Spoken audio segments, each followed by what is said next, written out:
Okay, 2 minutes, people.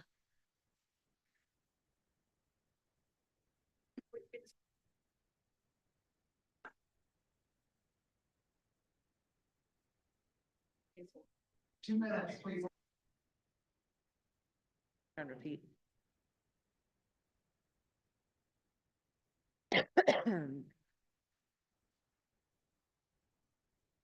You save may end up Now on video. It's now on the Yeah. record. Be able to help other agents. And now we're seeing the benefit of that back, so, yeah. Oh, sorry, Benny. A little big there, but that's okay.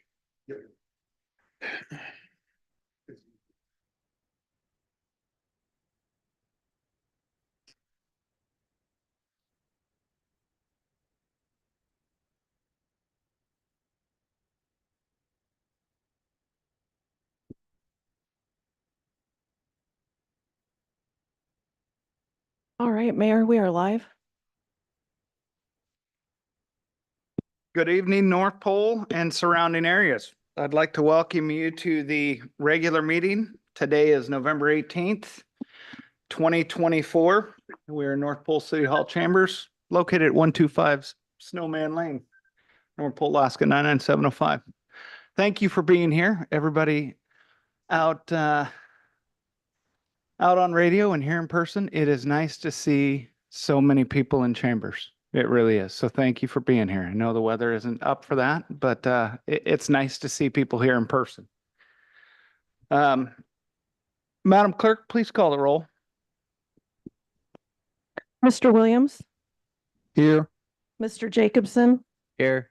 Mr. Claus, Here. Miss Glab, Miss Clack. Here. Mayor Church. Here. Thank you. Thank you for that. Let's please stand, remove your hats for the Pledge of Allegiance. Pledge allegiance to the flag of the United States of America and to the republic for which it stands, one nation, under God, indivisible, with liberty and justice for all. Lord, we pray for the following thinking that we will use in this meeting. Anoint us with your spirit as we work through these concerns. Grant us the ability to lead us into your company with accuracy, passion for our community. Bless our talents and may our worship inspire us to draw near to you. Amen. Amen. Thank you for the invocation, Mr. Williams, and for leading us in the pledge, Ms. Glab. Takes us to action item number 4, approval of the agenda. Move to approve. Second. So noted. On this evening's agenda, Mr. Claus, Second. Mr. Jacobson, Yes. Miss Glab, Yes. Mr. Williams, Yes. Miss Clack, Yes. and Mayor Church. Yes. Thank you. Takes us to action item number 5, approval of the minutes from November 4th, from November 4th, 2024. I'll second that. I'll move. A little backwards, but thank you for getting it done. I believe that was Santa, seconded by Mr. Williams. I'm sorry, Mr. Claus, seconded by Mr. Williams. Yes. Okay, on the minutes, Miss Clack, Yes. Mr. Claus, Yes. Miss Glab, Yes. Mr. Jacobson, Yes. Mr. Williams, Yes. and Mayor Church. Yes, thank you. Communications from the mayor. I'd like to turn this over here real quick to Mr. Jacobson. Great, thank you, Mayor. I have the opportunity to be working with the wonderful Light the World Giving Machine Initiative this year. North Pole is the first community in Alaska to be receiving giving machines. There now are 106 cities around the world that are having giving machines. And out there on seats, I have provided a window sign. What the giving machine is just what it looks like. It's a vending machine. And inside the vending machines are items that 5 local charities have determined would be helpful to serve those in need that use their services. The 5 local charities are the Breast Cancer Detection Center, Fairbanks Senior Center, the Food Bank, Community Food Bank, Resource Center for Parents and Children, and the Armed Services YMCA. And the items that are in the machines are 5 items from each of the local Alaskan charities, or mostly interior charities, and then also 2 from YMCA, Armed Services, and UNICEF. And so an individual will go up to the vending machine, and just like if you're going to buy a snack or pop, you choose your item. It confirms, is this what you want? And you say yes, you put your credit card in, and that item that you have chosen to donate gets recorded. And then at the end of the initiative, checks are cut to the nonprofits. 100% of what is donated in the machine goes to that nonprofit with an itemized thing saying there were 10 Meals on Wheels lunch is purchased. There were, 10 warm clothes purchased. For the food bank, there was, 24 cans of soup donations purchased, and on and on. And this is a really wonderful event in which people can make a difference in other people's lives.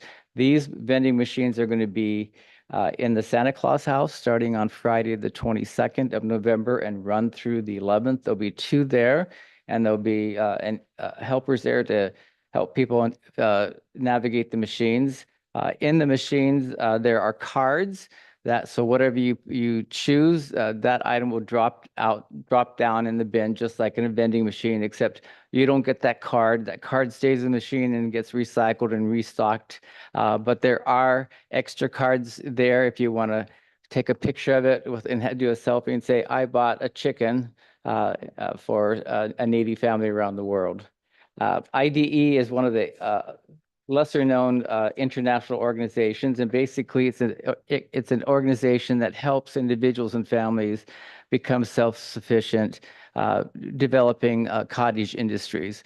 For example, the chicken, a village might get multiple chickens for different families. They could have a chicken co-op, make more chickens, raise the eggs to feed their families, to sell, and then they'll have funds to hopefully send their kids to school. UNICEF, in addition to the polio vaccines that a person can purchase, they also have a school commuter bicycle. That's for a third world country where kids have to walk hours and miles to get to school. So that bike will get them there faster.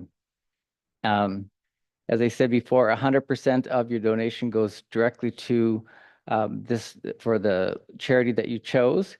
You have the option of, if you're really passionate about one of these, for example, Resource Center for Parents and Kids, you can buy 1 item from each of those organizations, and that's called a charity buyout.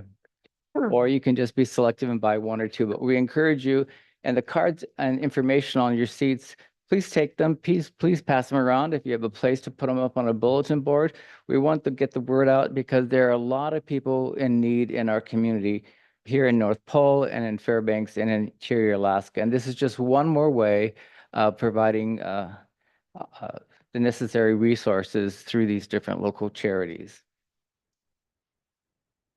And any questions?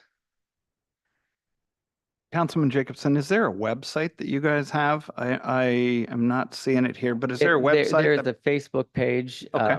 and then also YouTube videos. So I would just Google Giving Machine North Pole or Giving Machine Fairbanks, Giving Machine Alaska, and it will pull up the five local charities, and each of the agencies talk about the giving machine and why they chose the items and how that's going to help.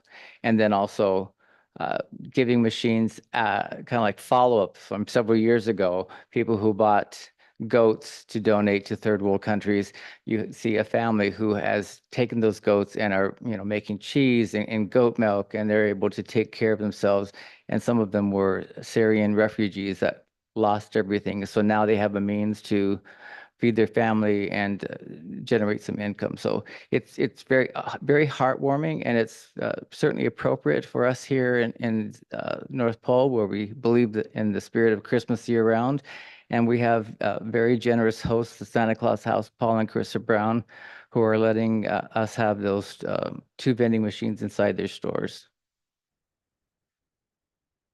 With that, we're going to watch a short video, 1 minute long, of giving machine in action.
And also, just a reminder, this will be in our community November 22nd through the 11th. We're hoping that this will be a great success in generating donations, and also wonderful experiences for individuals and families, so much so that we might be able to get one again next year.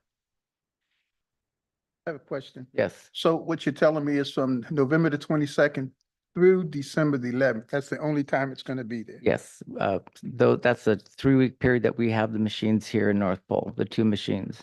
Down the road, will we ever get a machine there permanently? It's not a year-round thing that happens every day, so it's targeted. So it'll come back again in the holiday season if we get that in 2025. Okay.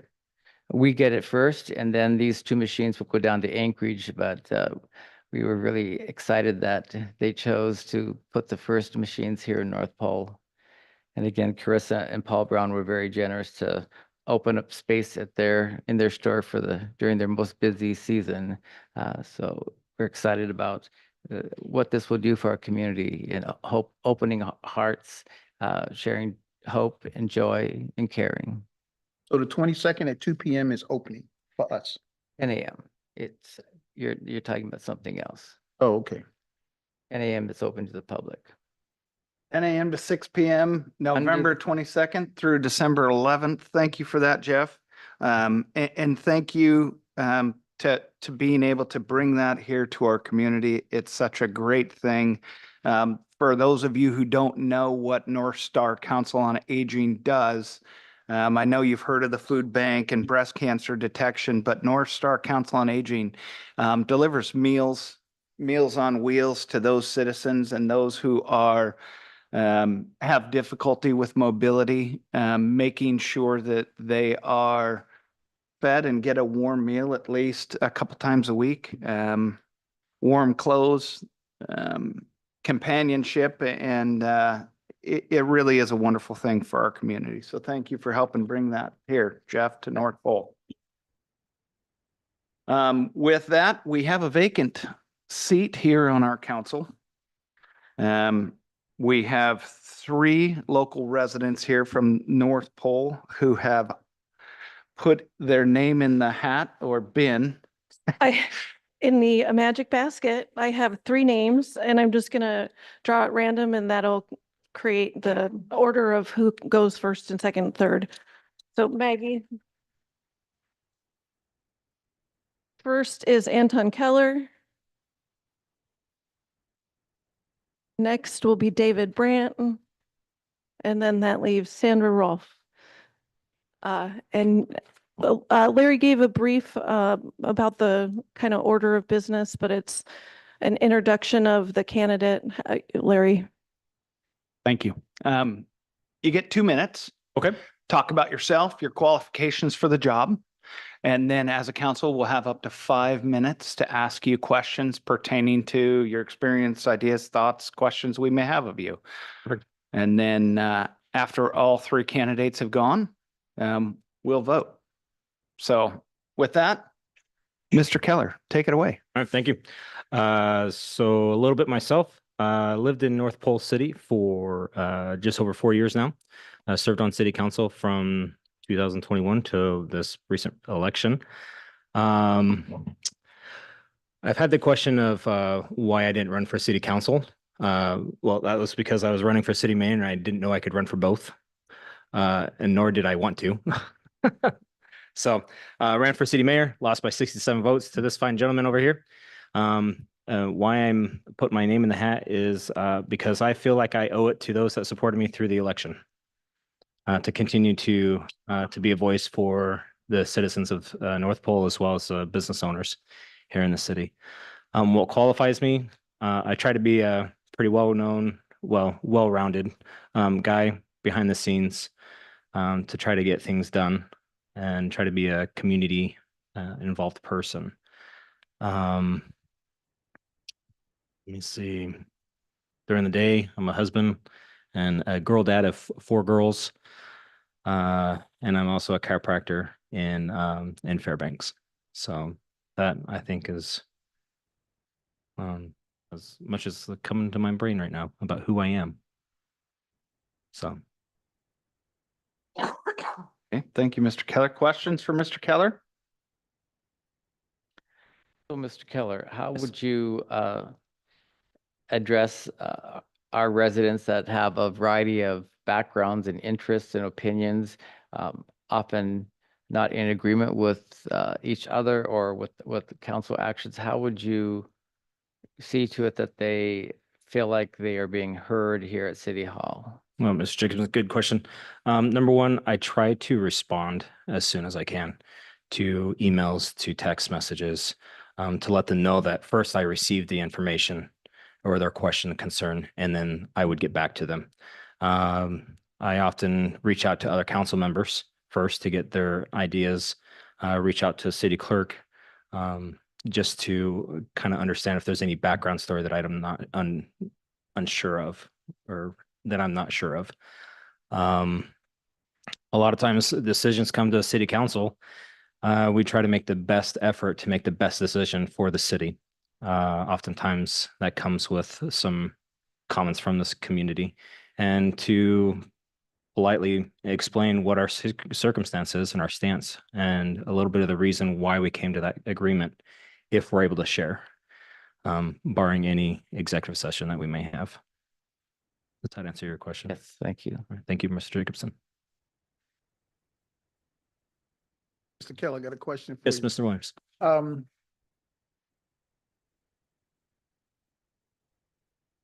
As far as us advertising this, how did you find out that you could run or be chosen for this? Because one was I was made aware that I could have ran for city council. Yes, sir. And then the other one was just reading the city code, making sure that, you know, due process is done.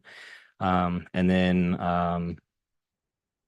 my last meeting, it was made known to me that I could just email the mayor and then the blurb on the website as well, on the homepage, city's website. So it was on the website, right? It was on the website, yep. Okay. Lower right-hand corner where a lot of the announcements tend to be. Got it.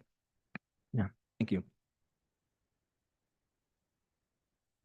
Mr. Keller, you had the option to run for both mayor and city council at the same time and choose the one that you either one if you won both or didn't. Why would you waste city time and city resources after having that opportunity to come back and use our time that is all valuable to us for this purpose.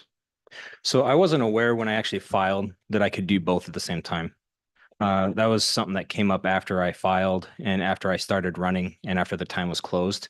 Not going back, it's hard to say, would I actually run for city council or not? I'm not sure.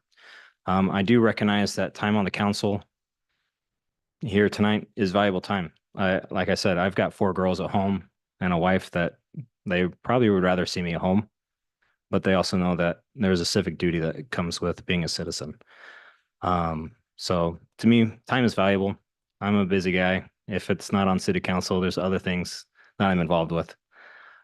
So I try to be very respectful, and it just came down to lack of knowledge of being able to file for both, and also probably not confusing the public on why a name would be on both mayor and city council. But that's retrospectively thinking. Thank you. Any, oth- I got one more if no one else wants to ask. If you were appointed to this position, uh, what are some of the things that you would like to accomplish in this next year as a council member or as a council?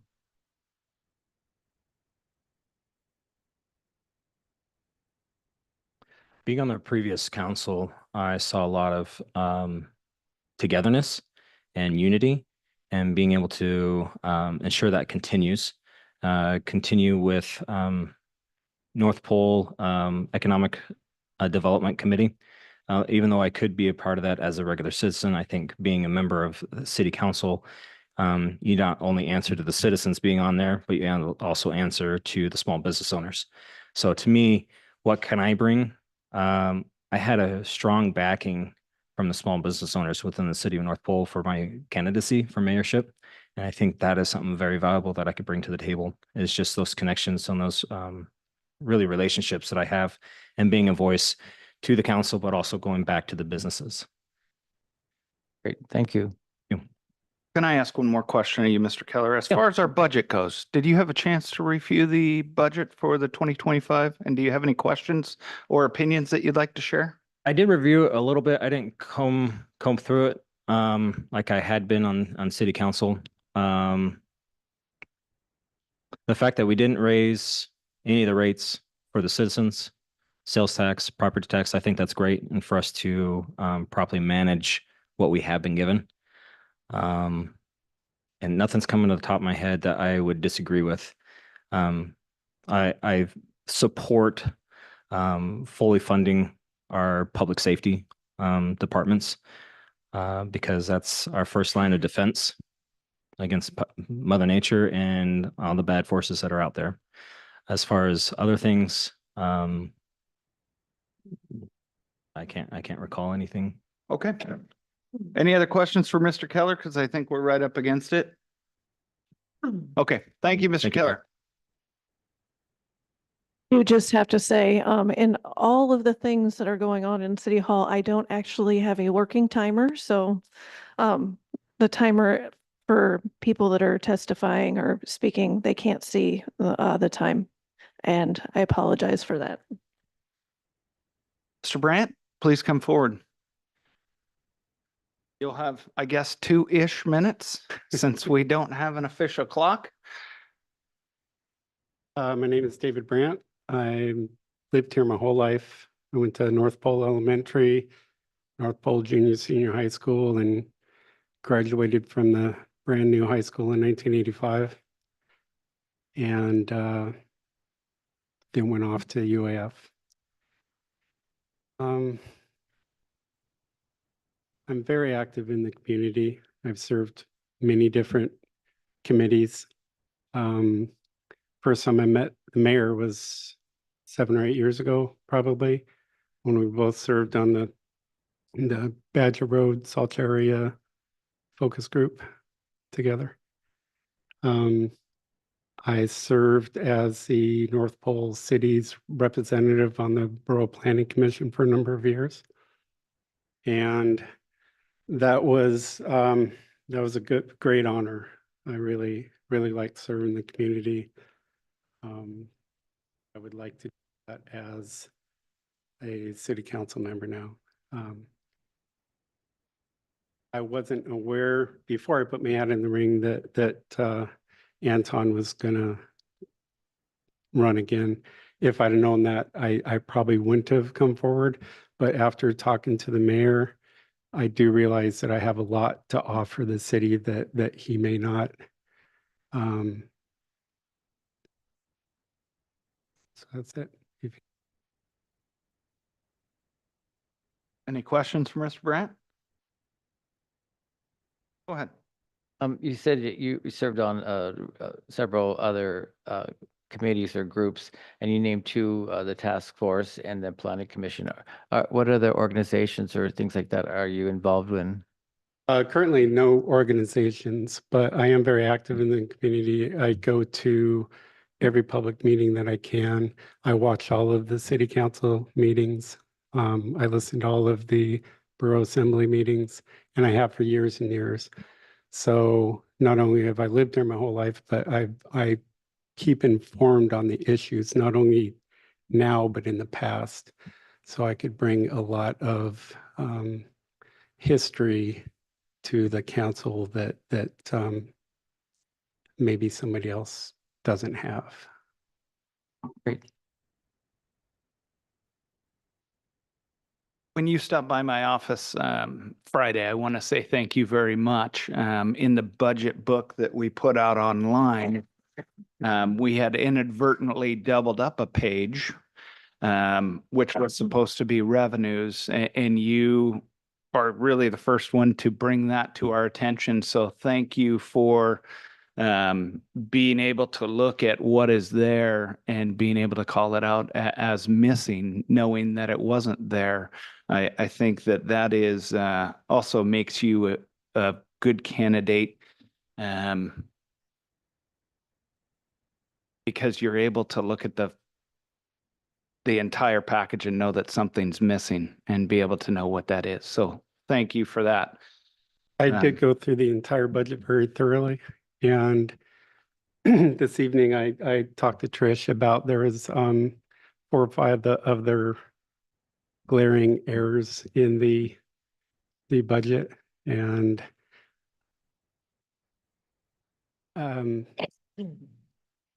I think that somebody else should have noticed them before I did as just a citizen. And that's another reason why I went ahead and said, I think I have something to offer to the city council because of my thoroughness on things like that. I think a lot of those issues that I brought up with you and with Trish tonight, and I'll share the other ones with you later, should have been caught before I caught them. Thank you for that. Any other questions? Yes, actually, Chandra has a question. She's on Zoom. Chandra, you have the floor. Thank you very much. David, I see part of the question is going into the budget. You said that you brought up something to the mayor. What, if you wouldn't mind, go ahead and mention the other ones that you had noticed? So I have my notes back here. Hold on a second.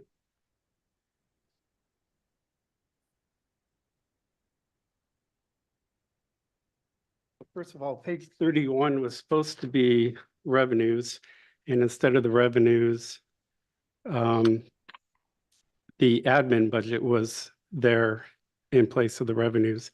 And I went through the whole budget, and the revenues were nowhere in the budget. They were completely omitted. The admin budget was duplicated again on page 36. What else? Oh, this is pretty important.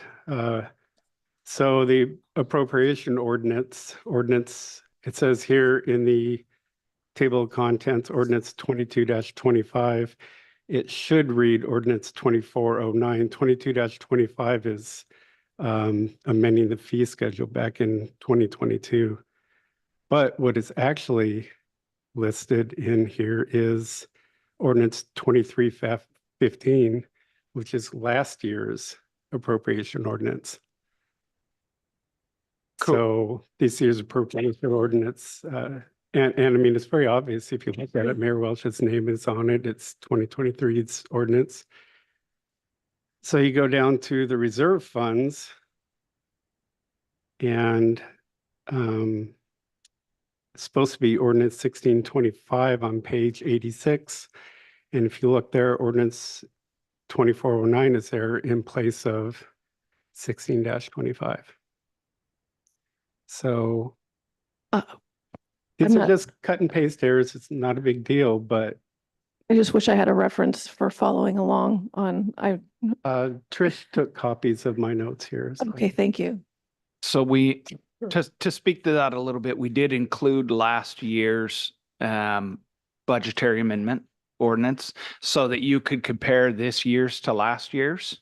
As you're looking through the budget book to see gross numbers, what is different from this year compared to last year. So that was in there towards the beginning, and then the one that would be adopted afterward is toward the back. So Right, but anyway, according to table of contents, the ordinance, the appropriation ordinance for this year should have been on page 25. Rather than that, it was last year's ordinance on there. understood. I could understand if you included last year's and then this year's, but you go all the way down to the reserve funds where this year's ordinance does not belong and that it was down there. Okay. So like I said, not a big deal, but these are things that anybody that has read the budget should have pointed out to somebody at City Hall. Thank you for being so astute and to be able to look through that and call us out. That's huge.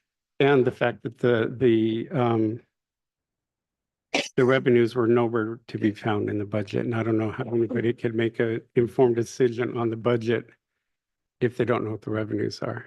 So to speak to that a little bit, we do have a 3-day workshop that happens before this budget ever comes out. So we look at revenues in a little bit differently when it's presented during budget workshops in forms like this, which I still have at the dais, as we, thank you for the mic, as we go through that and take care of that. So thank you for bringing that up. It's very important. I appreciate your time. Any other questions for Mr. Brandt? I No. do. Oh, I appreciate your thoroughness in that. That was one of my concerns when we introduced the budget for 2025. This was in our council packet. That was the budget. I had to ask for a printed copy of the budget. So I would just, again, speak to it that council members, it'd be nice to get paper copies of the budget in its entirety so that we have time to review it. It's like, Well, to speak on that, so I went through the budget online. Right. So that's when I came to see the mayor to see his copy, the paper copy of the budget, because I assumed it was an error online. His paper copy was the same. So your paper copy is the same. The revenues aren't in there. Yeah, it's corrected online now. Friday afternoon, as soon as I talked to Trish, she corrected it online. I travel a lot, so the only thing I can look at is my iPhone, and reading a budget on an iPhone is very difficult. That's why the mayor offered to allow me to come in to look through his paper copy. Same thing. All I have is my phone. So, and I read the entire budget on my phone. It's not easy. okay. Thank you very much. Appreciate your time. Yep. I wish we had a working clock. You know, there's no power to it, so I'm not. Okay. Sandra Rolfe, is that correct, Rolfe? Yes. Welcome. Thank you very much for coming in this evening. Your 2-ish to 5-ish minutes, have at it, and let's make this happen. So my name is Sandra Rolfe. I've lived in the city of North Pole for 9 years. I've lived in the North Pole area for about 20 years. Currently, I'm a practicing attorney in Fairbanks. I work with Mike Stevovich. I've been there for about 13 years. And so I just think that I can provide a different outlook than those that are on the council currently, being in the legal field and dealing directly with laws and interpretation of the laws. And I've just had some concerns recently as I've started attending the council meetings and following more closely what's been going on of how the laws are being interpreted or the ordinances are and applied. And it just gives me some concerns. And so when the opening came up, I decided to put my name in the hat to become more involved. But That's wonderful. All right. Questions? Yep, please. Sorry, I don't talk much. You said you're a practicing attorney. What particular law? we do a little bit of everything. So we do criminal, personal injury, civil, um, small claims, I have a probate. two-part questions. Yep. Okay. So just out of curiosity, you said you had seen some things that you were questioning. Mhm. Can you give me an example of that? So I guess the example that the city council would probably be most aware of is recently there's an individual who got stopped in the city limits. Her car got impounded. She was given a ticket for not having insurance on her vehicle. After that city council meeting, I went back and reviewed the ordinances. And from the reading of the ordinances and the way that they're written, there's a couple options for impoundment of a vehicle and when you can impound at the time that they're stopped. And in this case, not having insurance isn't one of them. You can impound after a conviction for failure to have insurance, but not at the time of the stop, because technically you're not convicted at the time of the stop. You're just cited for not having insurance, or you can have it impounded at the time of arrest. She wasn't arrested. She was allowed to walk away from the stop. So like DUIs and stuff like that, their vehicle gets impounded because they're arrested at the time. And so that was one of the glaring ones that I've seen is that her car was impounded. There wasn't a right under your ordinances for them to actually impound the vehicle until after she was convicted. The ordinance is very similar to what the city of Fairbanks has. And there's especially like in DUI cases, there'll be a separate civil action. Your ordinances have that ability to do. You file a separate civil action to request impoundment of the vehicle. I believe it's a 30-day impoundment. So basically they put your car in car jail when you get a DUI in the city of Fairbanks. If it's a second DUI or a second reckless driving, because they do it for both, they can request forfeiture of your vehicle. So the city of North Pole also has that same ability to file a separate civil action to impound the vehicle. That was never done in her case. They just impounded it straight away. And under your codes, unless she was arrested at the time, it didn't meet the criteria to impound on site.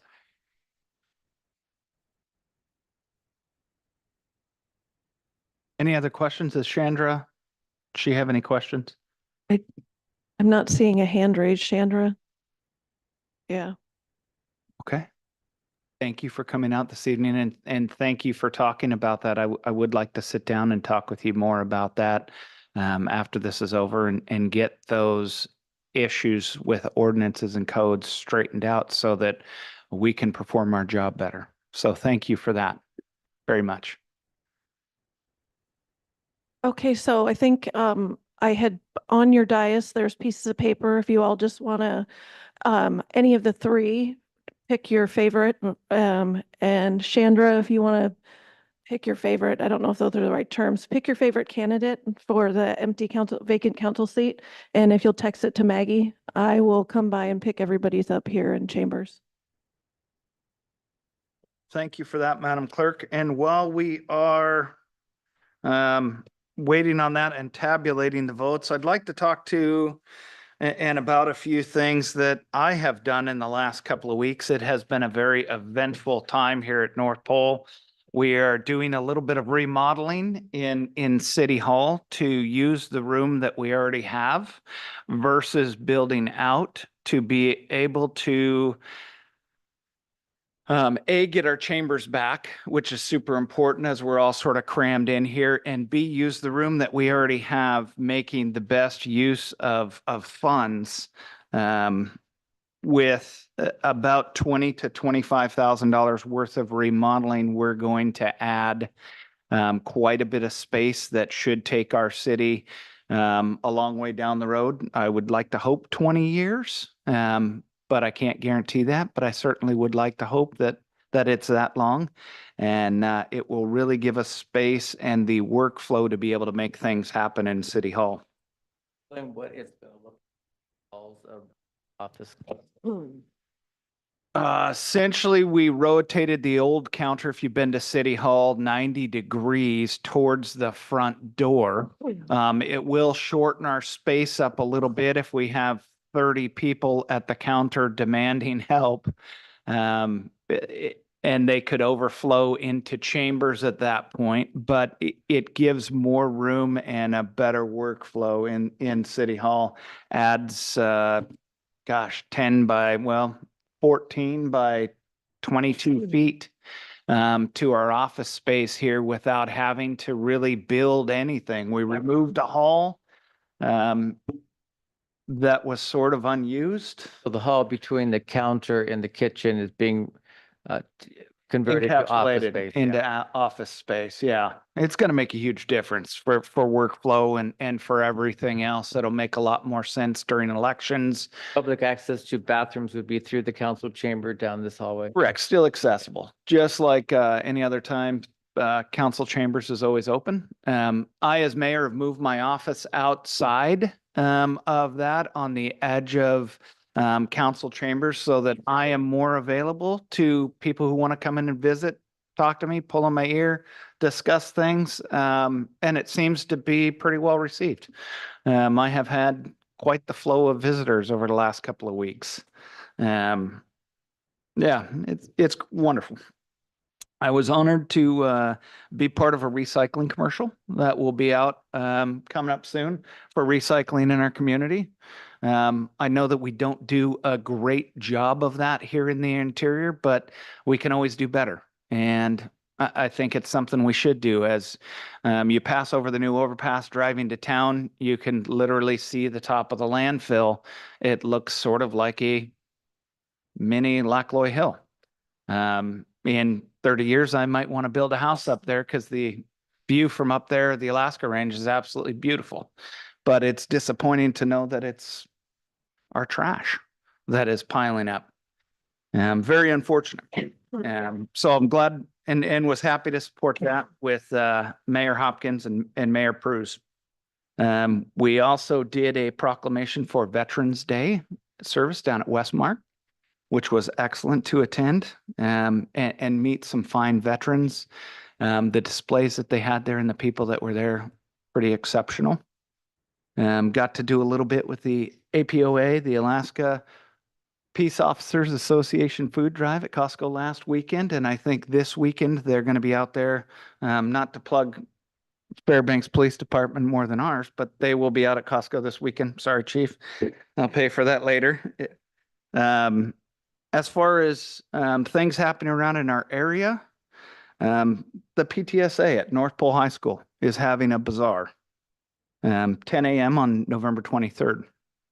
And then November 30th is Small Business Saturday. I don't know if anybody was aware of that, but pretty important to support our small businesses. We have a lot of those here in North Pole. Let's get out and really make a show there November 30th and make that happen. With that, I'll turn it back over to the clerk, who I'm sure has had lots of time to count votes. Lots of time to count votes, yes. And so we are in a candidate off, and the top two candidates are Mr. Keller and Mr. Brandt. And so we need to have another round of election. So Ms. Clack, if you could please make a second selection between Mr. Keller and Mr. Brandt, and we will do a second round.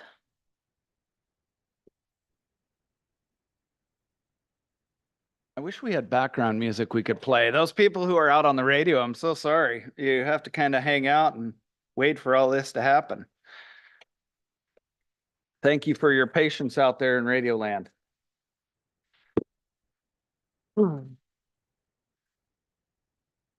What time was the bazaar on Saturday? Bazaar on Saturday, November 23rd is at 10 a.m. And 10 a.m. till I would assume 4, but I'm not certain of their closing time. Just a guess. And then I'd really like to thank Public Works and the City Hall employees for putting up with the remodel. I know it's a lot to have to work. Really everybody that has come into City Hall, very supportive of the idea of changing things, but it is noisy and dirty. We've moved around some hours of Public Works employees to make it work with our City Hall employees and try and make everything work together to make it happen. So I'm thankful to all those employees and residents who have come in and put up with that. It's a lot. So, Madam Clerk. We have a tie. Okay. Does anyone wish to change their vote? No. Okay. I guess we will. Is that name in the hat and draw a hat or draw? Is that what? I think that would be more than reasonable if we're split, or we can certainly vote again and We've and done see if Flip flipping a coin? when there's been a tie. flip a coin. All right, that is the name of the game. And unfortunately, my wife has run off with all of my coins. I know. Does anybody have a coin in the real world? Benny, we're not going to flip your credit card, sir, but thank you for the offer. Thank you. Thank you for the coin. Madam Clerk, we have a coin. So what do we have? Heads is is it a heads and tails? I have no Yes, idea. it would be heads and tails. So Anton, what are you choosing? Mr. Brandt, what would you like to choose, sir, in your coin toss? Head? Okay, It hit the what's her name? I am. What is that? Wait. Oh, that's tails. Sorry, it isn't. It's. I'm sorry, I don't know where this coin came from. I expected it to be a Canadian quarter, but Whole coin, someone? it is a Canadian quarter and it did roll tails. Tails. So, Won by a flip of a coin. Mr. Brandt, Ms. Rolfe, thank you for coming down. I appreciate that very, very much. Thank you for being able and willing to step up to do your civic duty here at the city of North Pole. And I would challenge you to stay involved. Get on the ballot. More than likely, North Pole will vote you in. So, Would, And historically speaking, this is probably the third time the outcome of an election has been decided by a flip of a coin. I, I think it's yeah. The second time for Anton, yes. Did you have any other comments, Mayor, under Mayor's comments? no. Do you want to take a brief reset while we let Anton move up or? Yeah, let's take a 5-minute recess. Does he need to be sworn in? We will set it up and have Anton sworn in to fulfill the remainder of the seat that he is on. I'll have the formal oath next meeting. Okay, with that, Well, I guess I could go. we'll take a recess. Thank you. And I want to make it clear, I'm not sick. I have a thyroid order, so. I'm sorry for the coughing.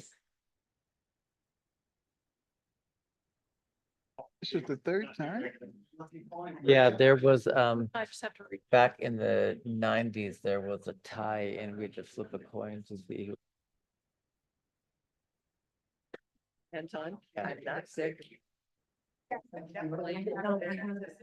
A tie on the ballot. And so Oh, yeah. we had to certify the outcome of the election. That's when we flipped the coins. And that There's too many I'm things. having a little bit of, so I'm sorry. I'm not sick though. wasn't an appointment, it was actually an election. Oh, you can't. Go breathe in some cold Oh, air. there you go again. I am. Well, that seems to settle this cough for a few minutes. Oh, the smoking's not good. Yeah, okay, good. Good, good, good. I want to keep you around for a while. I want to keep you around for a while. Seriously.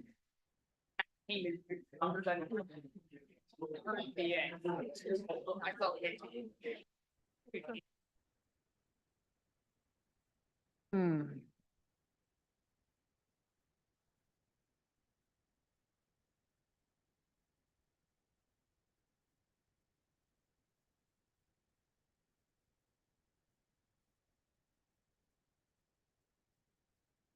It was an emergency.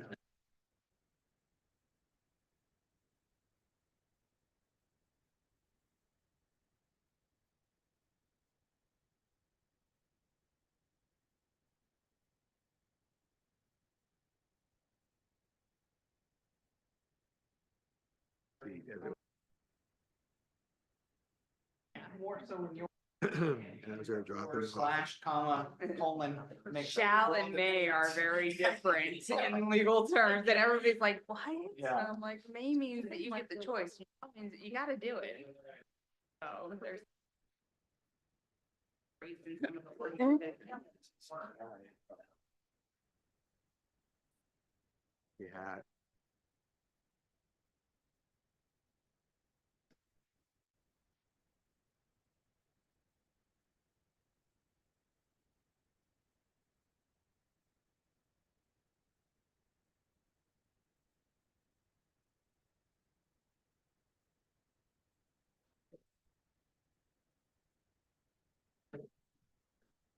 Never knew.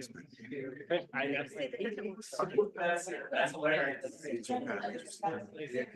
No, you know, what do you-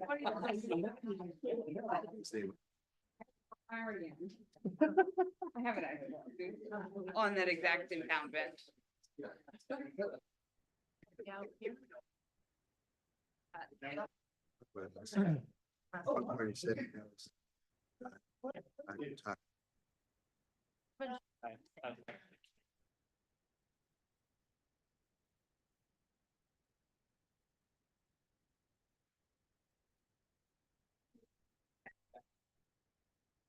Okay.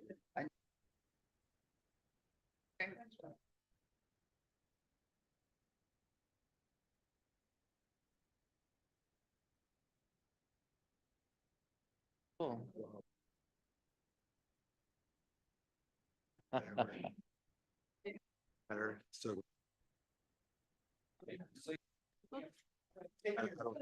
Yeah.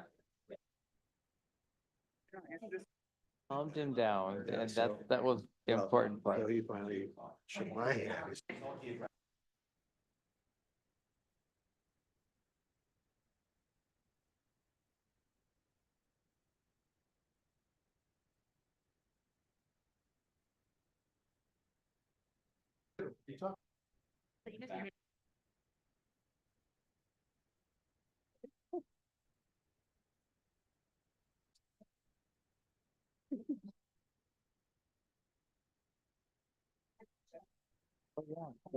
Bryce Benjamin, in the legislature, is legislatively by appointment. So he gave that to me.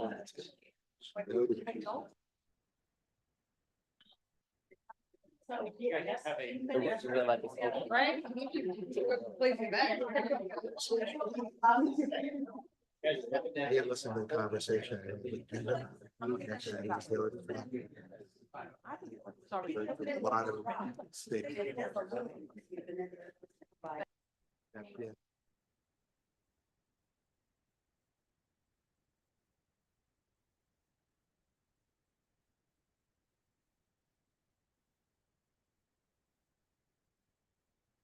Lost our entire council. Yeah, I don't have a formal oath ready for it. Turn my. Oh,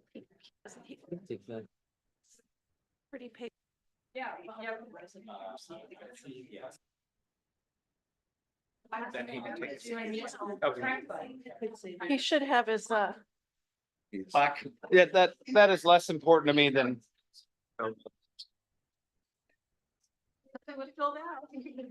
Okay, guys, let's grab a seat and get going again here.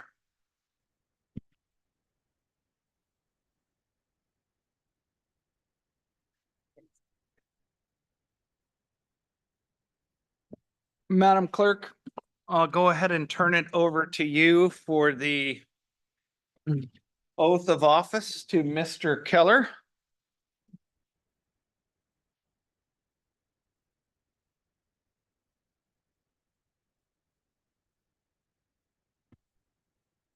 Oh, that's okay.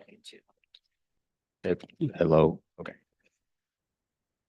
I, Anton Keller, I, Anton Keller, do solemnly swear or affirm do solemnly swear or affirm that I will that I will support and defend I will support and defend the Constitution of the United the States, Constitution of the United States, the Constitution of the State of Alaska, the Constitution of the State of Alaska, and the Code of Ordinances of the City of North Pole, and the Code of Ordinances of the City of North Pole, and that I will faithfully discharge my duties and I will faithfully discharge my duties as City Council member to the best of my ability as City Council member as to the best of my ability until October 2026. until October 2026.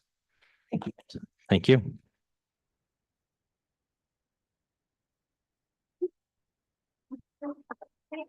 Welcome, Mr. Keller. Please be seated. Okay, that moves us on to item number 7, questions of the mayor. I would like to hope that. Are there any questions of the mayor? Okay, moving on. Citizens' comments. Thank you, Maggie. I appreciate that. Madam Clerk, do we have anybody signed up for We have- citizens' comments? Nobody signed up online. There are some people here in the council chambers that would like to testify.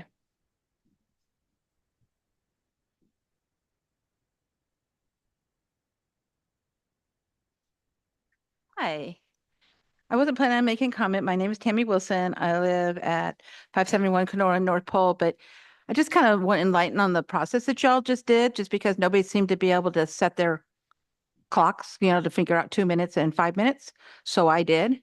So our first contestant, stayed within his 2 minutes and answered questions about 6.5 minutes.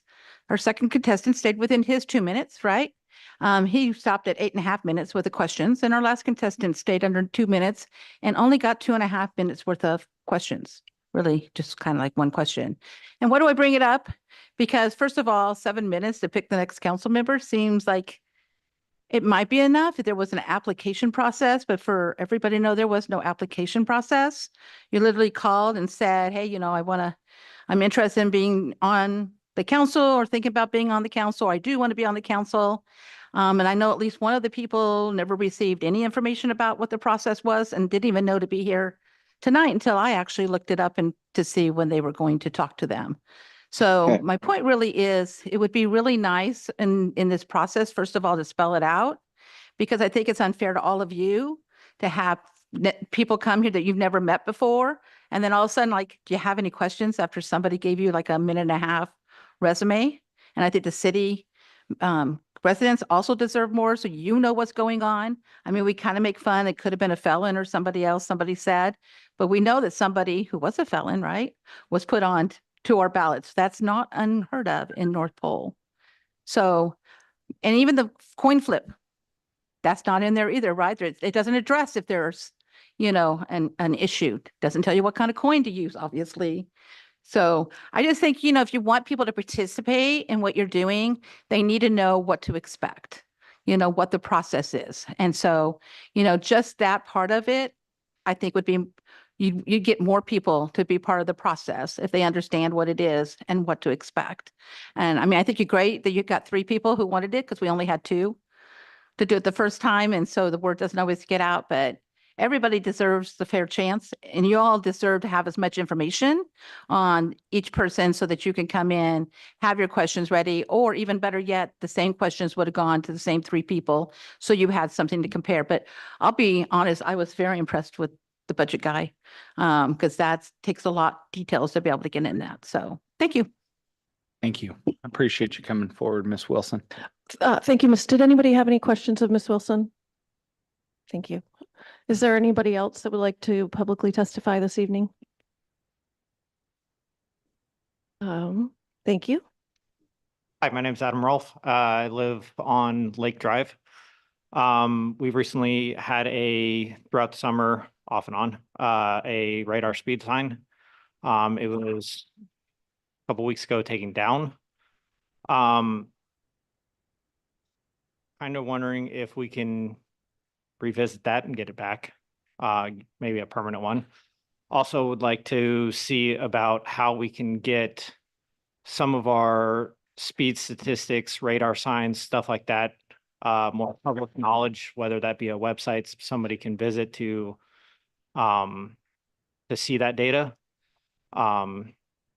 or whether we can download it, or what the request process would be other than a public records request that is time consuming. Okay. I got. Thank you for that. Question, Yes. did you reach out to Chief Dutra Yes. to answer any of those questions? Yeah, so there was supposed to be a permanent one. I don't know the status of where the permanent one, when it's gonna come. I know there was discussions about power and where that money's coming from, but So you recently talked to him about this then? this would have been month and a half ago. Yep.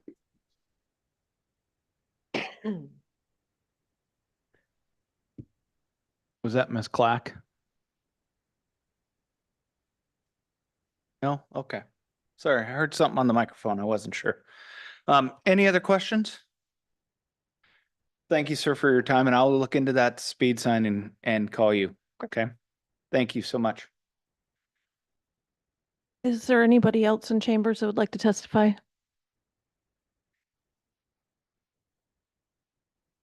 Well, when we come to that on the, under unfinished business. Okay, that takes us on to communications from department heads. Chief Dutra, would you like to go first, sir? Maybe you can briefly follow up on the previous question. Absolutely. So our conversation happened at a council meeting, 2 or 3 council meetings ago.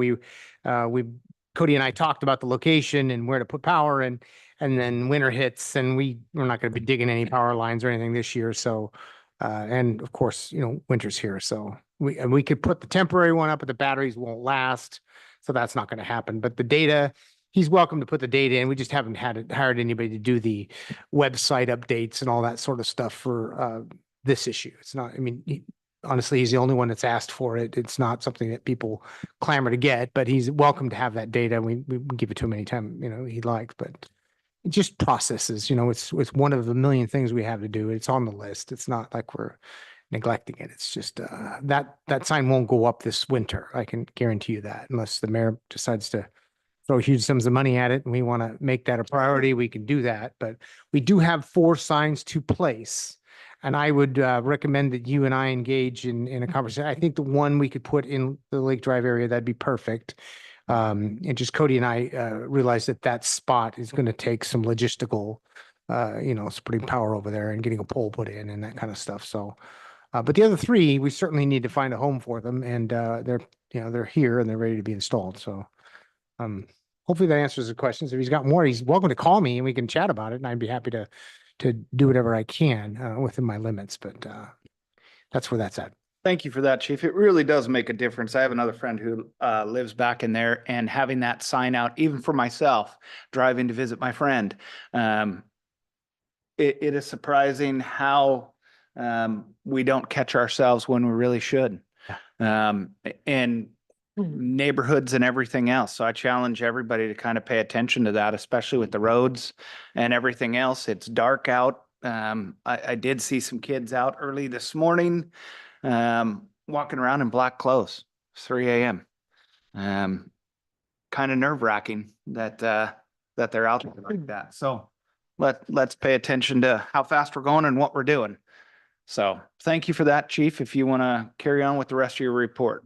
Yeah, and just brief, that'd be a top priority in the spring to put that sign up, but we're going to put it up. So it's just, again, it's logistics, and good idea. And it happened a couple meetings ago, but just no time to get it executed. So.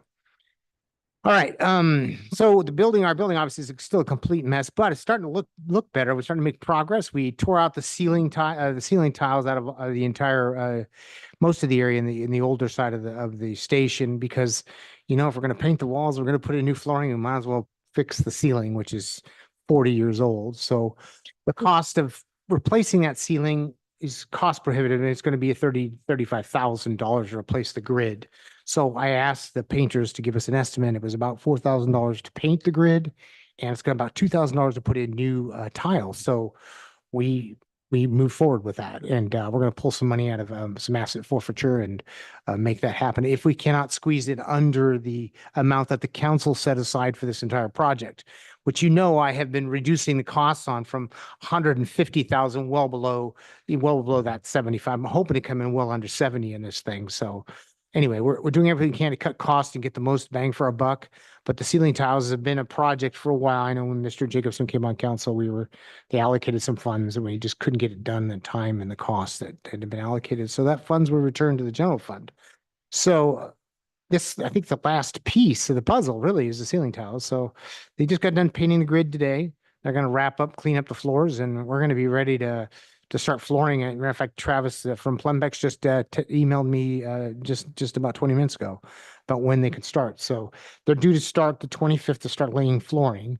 Tomorrow and the next day, we'll be pulling the kitchen apart and tearing my office down, and everything will be prepped and ready for flooring. So big project.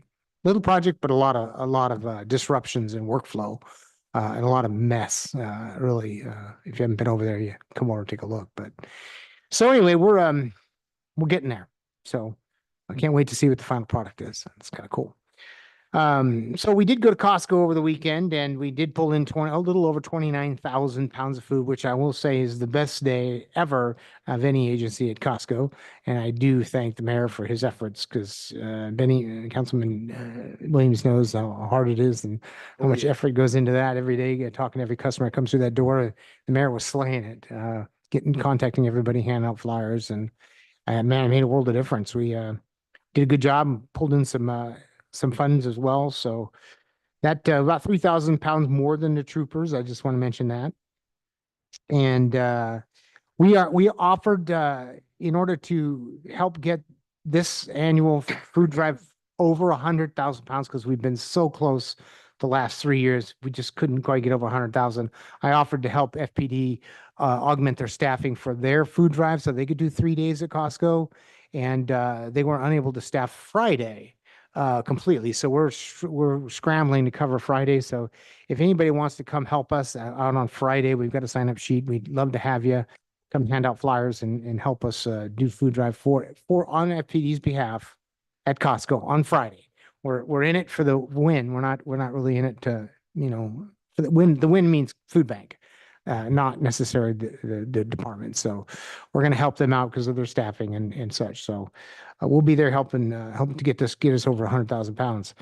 We will also be doing a Walmart, which is a new thing for us. And I'm only talking about it because the troopers already know. We were trying to do it in secret, but apparently they found out. So we're going to do a Saturday at Walmart, just enough to help get us another 5,000-6,000 pounds of food to try to get this over 100,000 this year. We got a couple of big donations, and we're super excited about that. And so we shall see. I can't tell you where we're at right now because that would be giving up the ghost to the troopers, because I'm sure Captain Spitzer's listening. Anyway, Shop of the Cops coming in December 10th at Walmart. We got 6 officers signed up at this point, and the event will actually be occurring in Walmart this year, which is kind of nice. That'll include the shopping and the wrapping and the pizza and all that kind of stuff, so we don't have to transport kids all over the place. It's going to be kind of nice. I think it'll work out real well. So it's an amazing event. If you're not familiar with it, officers go shop with the kids, and we help wrap presents for their family members, and it's super amazing thing to be part of. And I've been part of it for, I don't know, a decade and a half. It's just a great community event. So I also want to do a shout out to the little North Pole soccer player who happened to go down to the Pacific Northwest and just won a championship, and pretty proud of her. Just happens to be my daughter, but I had to say it was pretty cool to see someone from North Pole participating in such an amazing event. So we also had the final camera lines running in the police department, and here the last camera that's on the corner of the city hall here to see this back side of the building. Those just got ran over the weekend, so we're going to be plugging those into the camera systems, giving access to that to city hall and our staff. So help keep an eye on things, and it's pretty cool. I will be headed to Anchorage December 1st to the 6th for Alaska Police Standards Council meetings, ACOP meetings, and of course the Executive Development Conference. So I'm available if you need me, but just give me a call. The evidence custodian records clerk position has been posted. Here we already have 5 applicants, inquiries applicants in 1 week. So I suspect we'll have even more in the next week. So that'll close next week. And we expect to do war awards on the 11th or something. I think that's the fastest we could do it with everybody's schedules. So we won't expect that position to be filled probably till first part of January, but it is what it is. We want to get the right person in there, and it's important we do a good vetting. So last but not least, we did receive a $2,800 in federal forfeiture funds today. I was pretty excited about that. I think Tricia was trying to sneak it into another fund, but I'm just joking. Anyway, it's pretty cool. We don't get them very often, but they do trickle in. So it is nice to see it happening. So those are the efforts on behalf of the drug officer, in our drug unit. So anyway, that's all I got. Chief, real quick, for the Walmart, you did not mention, you mentioned it would be a Saturday. Is that the 23rd that you're referring to? And then what time?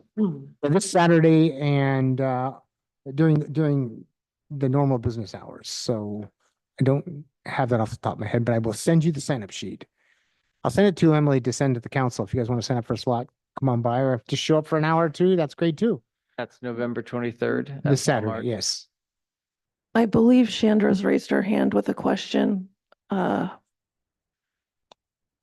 Chandra, did you have a Yes. question? The question is the dates that you will be out of town The first in through the Anchorage or sixth. whatever. The December- first through the sixth. December 1st through the 6th, yes. Okay, thank you. Okay. Question. Madam Clerk, has all these events been posted on our website? What we talked about here today? Food drive for the Food APOA. We have, yes, there's many things notated. I'm sorry, I'm not specifically sure what you're asking about. I was working with the audio system, Benny. Have all these events that we have talked about today, will they be posted on our website? Not all of the events that are that were talked about today are posted on our website. Okay. I think his question was, will they be? Yeah, that too. I'd be happy to post things on our website if anybody can email me specifically what we're speaking about that I need to put on the website, happy to do it. Okay, thank you. Any other questions for the chief? Clarification, just out of curiosity. The evidence custodian clerk, going back to the sign data, is that the person who would normally input that information for you, that particular position that you're trying to fill? Sign data, what do you mean? The speed sign, digital speed sign data that was discussed at the beginning of the.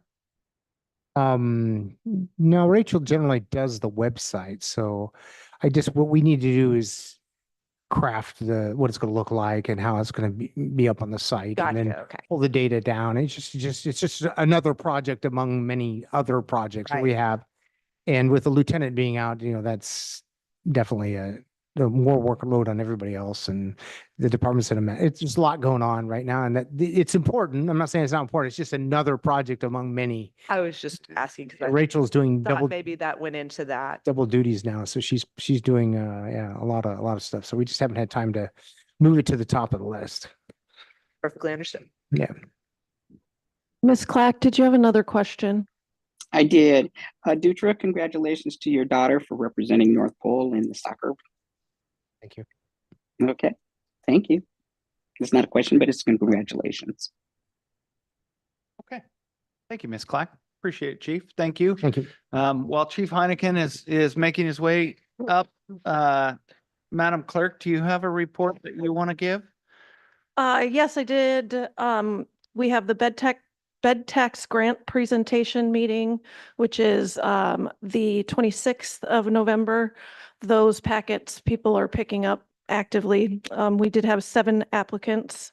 We do have 2 jobs posted on the city's website. One is the Director of City Services. The other is the Evidence Custodian.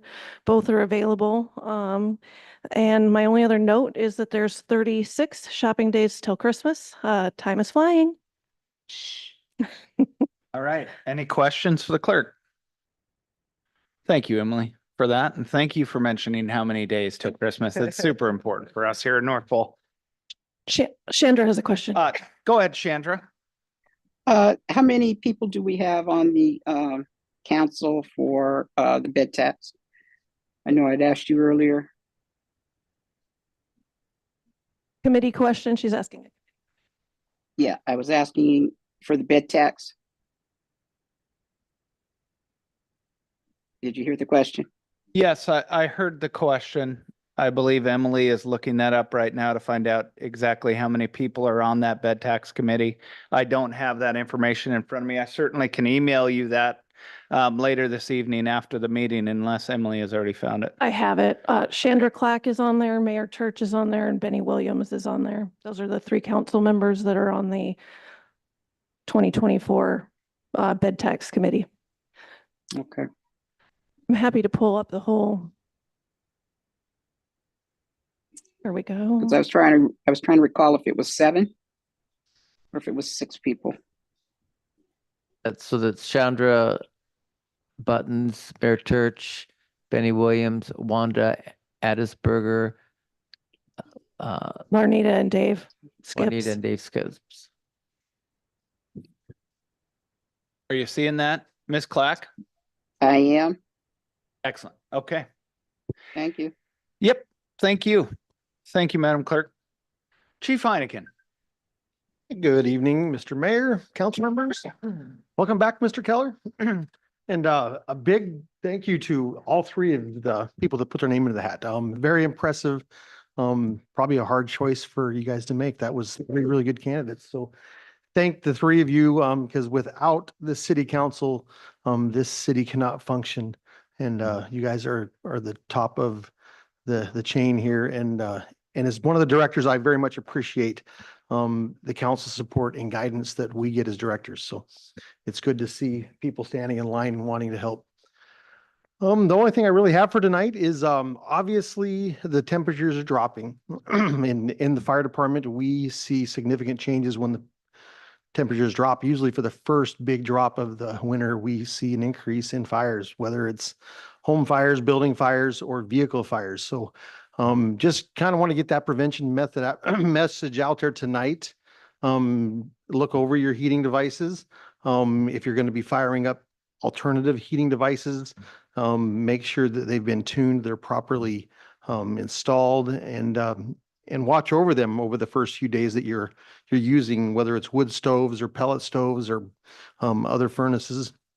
With your vehicles, we see a lot of vehicles that are going to be plugged in now, where it might be the first time they've been plugged in quite some time. So keep that in mind, that things can fail and can cause a fire with your vehicle. So strategically parking your vehicle at a distance from your residence or from other buildings or from other vehicles is a great idea, especially as you start to use those heaters at the beginning of the winter. So I'd hate to see it, but we have already in the last 2 weeks seen more structure fires in the borough than we've had over the last several months. So, and with this cold dip that we're getting the last 2 nights, I expect there could be possible fires that they're going to come from those overtaxed heating sources. So just another reminder to stay safe. Make sure your smoke detectors are working. If you need a smoke detector, you can get a hold of the North Pole Fire Department or any of your local fire departments or the Red Cross,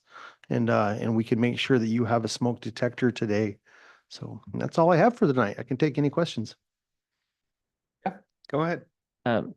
Chief Heineken, I had asked you about the Christmas caroling truck, and you said it was going to be launched on the December 15th. I would encourage you to maybe rethink that, because the Winterfest begins on Saturday, the 14th, and runs through the 15th. So there will be a lot of people at the Winterfest Bazaar at the mall and watching the fireworks. So that might be a really great time to showcase our Carolyn truck. Definitely. Thank you for bringing that to my attention. We will definitely get it a day early. Yeah. Yeah. Tradition is we always run it from December 15th to the 25th. But it is always ready well in advance because we're working out the bugs of the lighting and the speaker systems and stuff. So we'll have it out there on the 14th. That sounds like a great idea. Thank you. Yep. Any other questions? Same route as previous years? Yep, yeah, you try to stay with that same route. We try to not mix it up because people get really upset when they've missed us and they come to expect us to go by their door at a certain time each night. And in the past, we actually ran the route backwards a few times just to mix it up. And wow, did we get a pretty good response from residents that said, hey, my kids were waiting and waiting and waiting, and they didn't realize it had come through an hour earlier that night. And that would be why I yeah. asked. Yep. So we'll do the same route as usual, yes. And it can always be, you know, obviously, it's the fire department staff that are running that fire truck. So call dependent, sometimes it does get delayed, sometimes it has been canceled on occasions. So please bear with us if it doesn't come exactly on time, but we try. Seeing no further questions. Thank you, Chief. Appreciate it. CFO, Miss Fogarty, please come forward. I know you got lots to speak about tonight as far as budget and movements, but is there anything else you'd like to talk about? Sure. I just wanted to point out that I updated the interest and sales tax reports. I gave them to you today. We are ready to send out financials for October. Could have sent them out Friday, but all this started happening on Friday in the office, and it was kind of grabbed our attention a little bit. So a lot's been going on. Well, I'll send those to Emily tomorrow, and she'll send them out to you. Once you review them, if you have any questions, I'm available. And I would like to thank Mr. Brandt for catching the problems on the budget. A lot of it was on the table of contents. And so once we change something, that whole table of contents also has to change. And so, you know, again, there's 3 of us working on it, and we missed a couple things, and we'll get that fixed. Okay. Any questions? Thank you. All right, thanks. Okay. And with that, that brings us to unfinished business, ordinance 24-09, an ordinance of the city of North Pole Council establishing the 2025 operating budget and capital budget, levying the mill rate. And do we have anybody that would like to comment, public comment on this issue, item?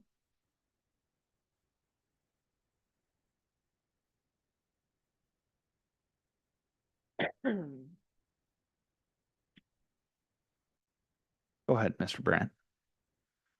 Okay, first of all, I want to thank the mayor for putting together this budget so quickly. I know he only has from the time that he's elected into office until the budget comes out is a week or so.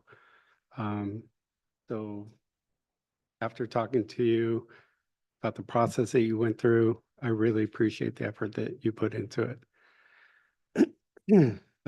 Having said that, so the budget for the 10 years prior to the previous mayor, our budget increased $1 million in 10 years from 4.8 million to $5.8 million. Last year, not the mayor's budget, but last year, the budget was increased by $1 million in 1 year. That was an 11% increase over the previous year in 1 year. This year's budget, I think you've asked for a 6.5% increase. Last year, the city of Fairbanks budget increased by the same amount as the city of North Pole, but their budget is $43 million. So their increase was 2.2%.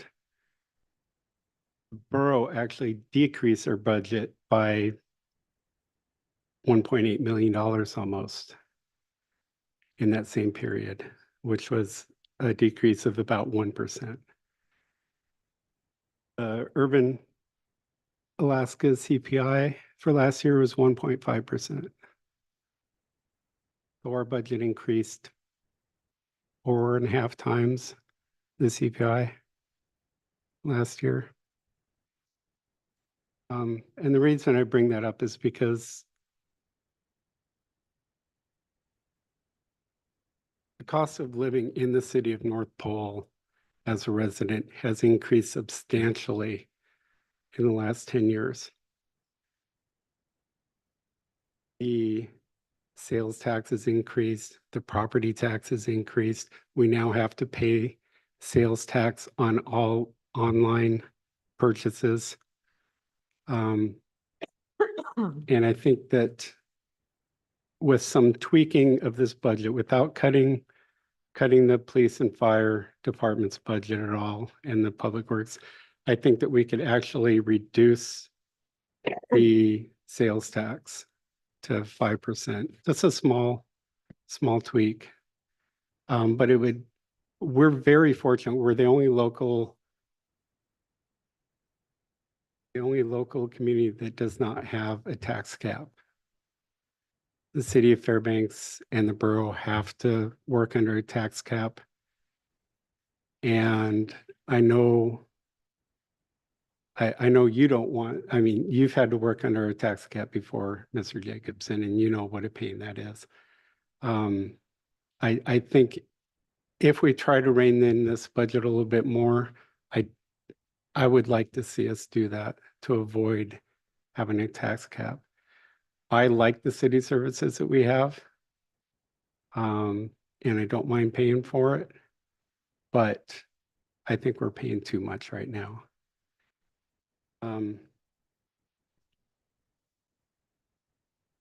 So if you look at the revenues for this 2022 budget, the proposed budget was $7.7 million for revenue, but we actually took in $9 million. So that was $1.3 million over what was projected. None of that money came back to the citizens. It got absorbed into the budget. And not only that, but if you look at the audit from 2022, the total revenues, $1.35 million more than projected. And the expenditures were $700,000 less. So that's a swing of over $2 million right there. And that money just went into the fund balance, it looks like. But the next year, the budget increased by another $1 million.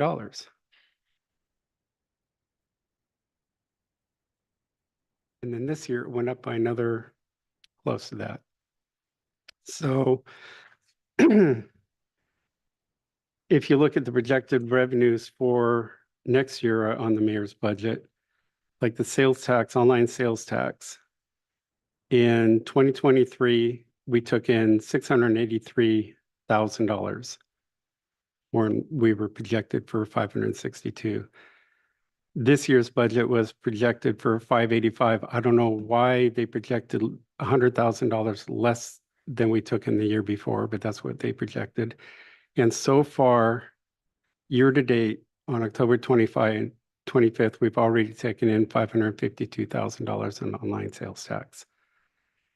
Your proposed budget is estimating $600,000. This $552,000 doesn't include Christmas shopping, online Christmas shopping. So we're going to take in obviously more than we took in last year at $683,000. So that's $100,000 less than your projection is $100,000 basically less than we took in 2 years ago. So I think that that's unrealistic. I think it would be far more than that. And that means that we could lower the sales tax and still see the same amount of projected revenue. we're going to have retail sales from the Three Bears coming online this year. And I don't see that reflected in your projections. Again, that's added revenue that we could use to decrease the sales tax. So if you look at this, when I looked at this audit and realized that we took in $1.35 million more than projected, more than was asked for in the budget. Our property taxes that year were, how much did we take in? 1.2 million. 2, 3. Right. So $1.2 million, but we actually, total revenues were, we could have eliminated property taxes completely and still came out money ahead. So the projections are low. And when the revenues exceed the projections, the money is just absorbed by the city. It's not returned to the taxpayers, and it's not used to lower next year's budget. When the fire department received the refund for the Medicare reimbursement or Medicaid reimbursement, that was, I remember it being a lot higher, but I think here it says $300 and some thousand. That money just went into the fleet fund. And that's fine. None of that money came back to the taxpayers. It was absorbed in the fleet fund. So you would think the following year, we would just put a little bit less into the fleet fund, but no, we put more into the fleet fund. So that money that belongs to the taxpayers was just absorbed into the city budget again. So I see many, many different ways that we can reduce this budget. And I haven't heard a single question from any council member at all on this budget. We're going to pass, you have to pass this budget at the next meeting. The first meeting, there was no questions at all. I hope that there are some specific questions on this budget for the mayor tonight. We'll see. Thank you. I do know that this timer is not working, but at the 5-minute public test, is there any questions of Mr. Brandt? Yeah, I would just like to speak to you a few things. Thank you for reviewing the budget. Thank you for taking a look at it. Thank you for your opinion. I really do value that. That is super important. As far as the tax revenue that the city takes in on online sales, with the cost of goods going up, the cost of energy going up, I wanted to make sure whatever number we put down was very conservative, knowing that no matter what, we would be able to hit that minimum standard of service to be able to afford to run the city like a business, so that at the end of the year, yes, we may have extra, and we may be able next year to move things around and change things to make it more affordable to be here in North Pole. I live here too. I have the exact same issues that you have. I have as far as being able to afford things, what our property taxes are, what our sales tax is. I got fuel delivered just a couple of weeks ago and gave my $16.50 to make that happen. As far as the income from Three Bears, truly, we don't know when that's going to open. And I never want to count my eggs before they hatch. We do chickens, and sometimes those eggs just don't make it. Not saying that they won't, but I err on the side of caution when I put that together on something that is being constructed in there, but hasn't opened yet, when it was originally scheduled and slated to open Last October, yeah. Long time ago. So to not include that in the budget and make changes to that without knowing for certain how that's going to affect our numbers. We've seen it before in the city where McDonald's closed down for a remodel and everybody went from McDonald's to Wendy's. Wendy's had a higher sales than they've ever had while McDonald's was shut down. But ultimately, the number between the fast food joints was about the same. We sort of expect the same thing to happen with Three Bears, so not adjusting our sales tax to account for that. Yes, there will be an uptick. Whenever anything opens the first 3 months here in our area, it's boomtown. Everybody will come out, want to walk through it, want to see what it's about, spend some money, put up with the traffic, and I'm sure it's going to be a nightmare for public works and for traffic mitigation in that area when they do open. And it may change, but we're not sure how much it's going to change, and I never want to plan for that. So thank you for allowing me to speak to that. I appreciate that. But my point is, over the last 6 years, specifically looking at the budgets over the last 6 years in particular, every year the projected revenues were far lower than the actual revenues. And then the following year, it's added on to. Instead of returning some of that money to the taxpayers, somehow the money is absorbed into the city budget somehow. And I'm not privy to all of the funds that the city has, but I think the budget reserve is well over $5 million at this point. Is that accurate? Fund balance reserve. Over $5 million for the city. And I know that you have to have a fund balance reserve. I understand that, but we should determine how much we need, how to get that, and then beyond that, we should be lowering the cost of living in the city of Fairbanks rather than take everything we can get and then put the excess away. And then next year ask for more. Every year you're asking for more, where we don't need more. If you will look at, literally go through the last 6 years' budgets and see how the spending has, and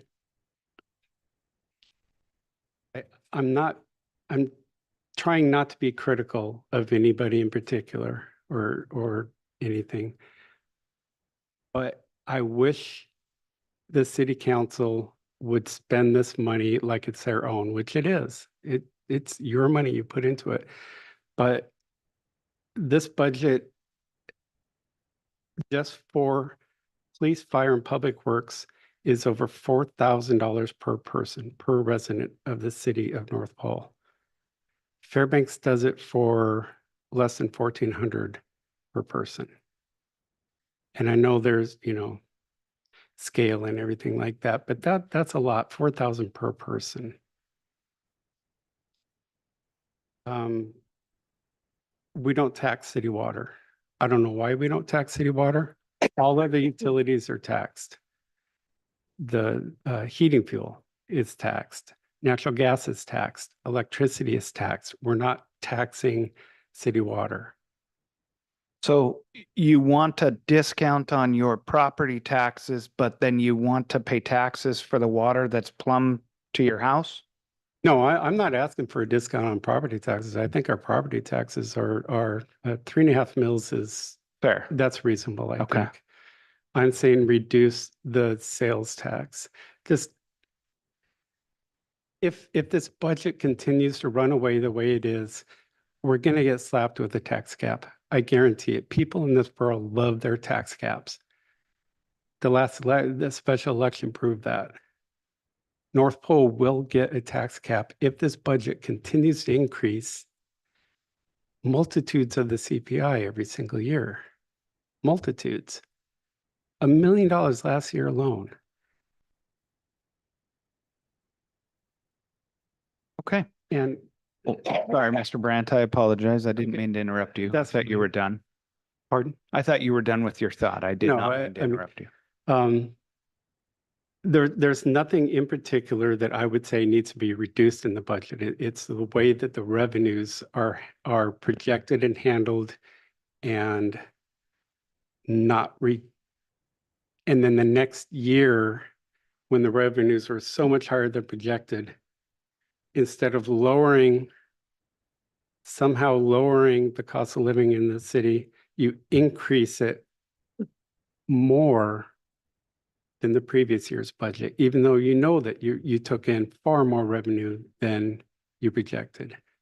I'm not wording that correct, I don't think, but it's frustrating to me when I read that in 2022 alone, almost $2 million went into the budget reserve on a $7.7 million budget. That's a little excessive, in my opinion. Are there any council member questions? Ms. Clack, do you have any questions? No, I don't. Anyone else? Thank you, Mr. Brandt. I appreciate you coming up and talking about that very much. Is there anybody else that would like to testify on ordinance 2024-09? I have no one online. Is there a motion to move that ordinance? Move to advance ordinance 24 dash Would you like me to read it, Jeff? 09. An ordinance of the North Pole City Council establishing the 2025 operating and capital budget and levying the mill rate. On this ordinance, Ms. Glab, Oh, we're just advancing. it, but advancing. We still need to have discussion. Yeah. Oh, I'm sorry. Second. Okay. Introduced by Councilman Jacobson, seconded by Councilman Claus. Claus. Thank you. Discussion on that, I actually have something I'd like to ask. please. Now, am I correct? And this goes back to the question. Oh, this goes back to the discussion. Am I correct that we are not increasing the sales tax this year? It's staying the same. That's correct. So there was no increase. The sales tax and the mill rate are the same as they were last year. So there's been no increase in that. Correct. And Trish, that the fund, I'm sorry, can you come so I can ask you? Sorry, you want to just come forward and sit so everybody can hear you? I You'll be up apologize. next anyway. Thank you. The reserve that goes into, what is that specifically reserved for? We have money that's invested in the AMLIP fund, and it was passed by a resolution, and that money is sitting over there collecting interest, and that's what we call our reserve amount. And that's Our for- operating money is locally here. But we do that in case of emergency situations. Right, we can pull out that money if we need to. We pulled some funds out several years ago to buy a fire truck. And that's about the only time we've ever pulled money out. And that was also passed by the city council. And am I correct that in that particular instance, if there was, say, a major catastrophe, let's say worse thing, that's where we would get our funds to repair and handle anything that would come out of the catastrophe, as far as like if the building got, something happened here. Right, yeah. I mean, it would be a council decision for sure, but that's one of the pieces of that's where we would draw from. Okay. So we build on that so that we have that preparation in case of those emergencies, and the fact that with the cost of everything increasing, therefore that has to constantly be evaluated. Yes. And then with that reserve, we also earn a fairly high interest on that at between 4.8 and 4.9%, which helps offset the cost of doing business in the city. This year, I believe it's budgeted for $300,000 worth of interest that we'll earn off of those general reserve funds. And that's part of what kept us from having to increase the sales tax this year, correct? It certainly helps. Yep. Okay, any other, Mr. Jacobson? Not so much a question, just an observation to maybe answer some of Mr. Brandt's concerns. The budget is very fluid in the sense that historical sources of revenue are constantly changing on us. For example, the state revenue sharing from Juneau has every year decreased, and to the point where we can't even budget that we might even get any money from the state. That's over $100,000 that we are having to absorb with our other expenses. To operate our city fleet and also fire department, we need literally hundreds of thousands of dollars to purchase new equipment and that are aging out. And if you look at our existing funds, we don't have enough money to replace the equipment now if we needed to.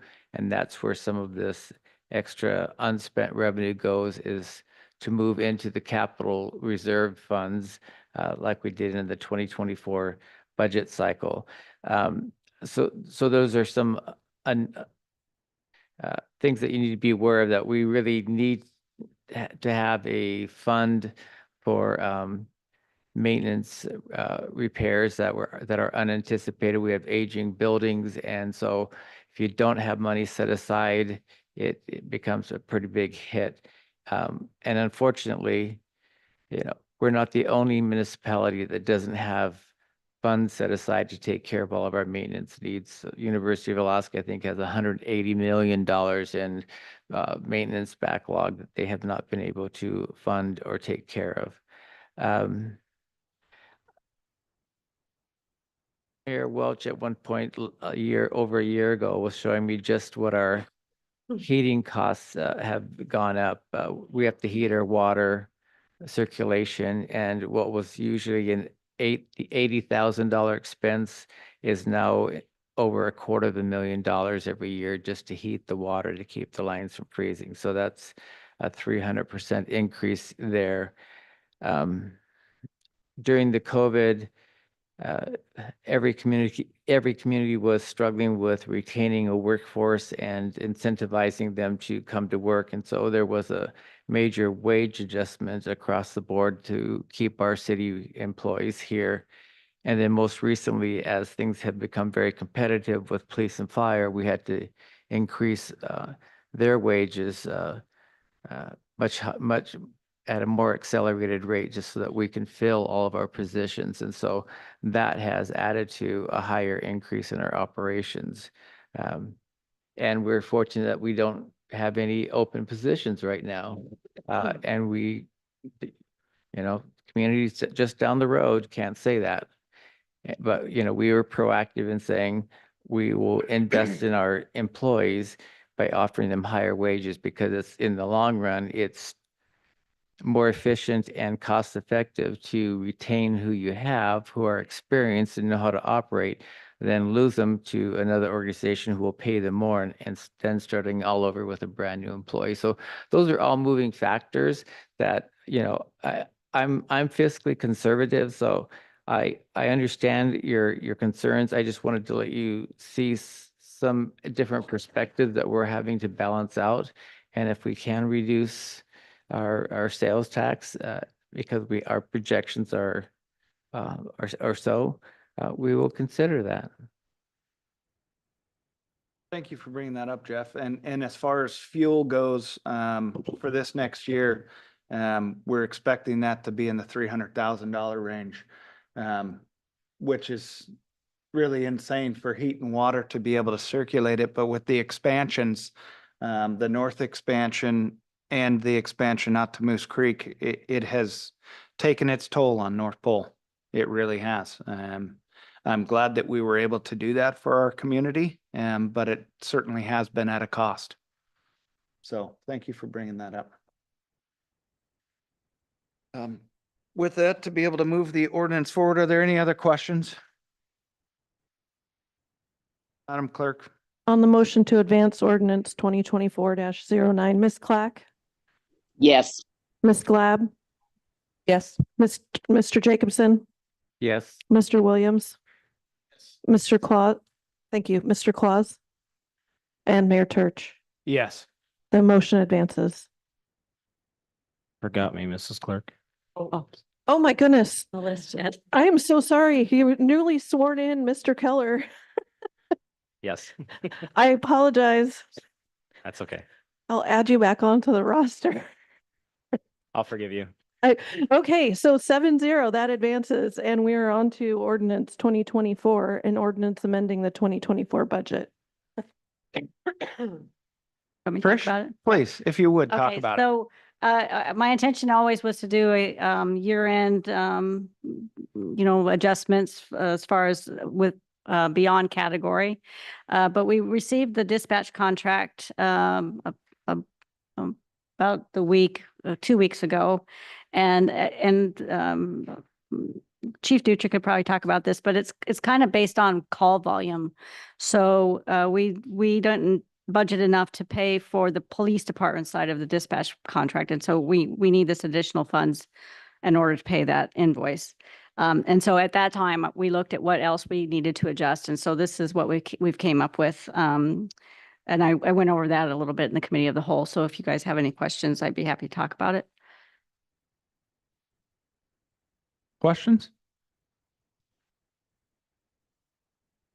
Madam Clerk, yeah, would you mind putting that up and scrolling down so that Chandra is able to see that?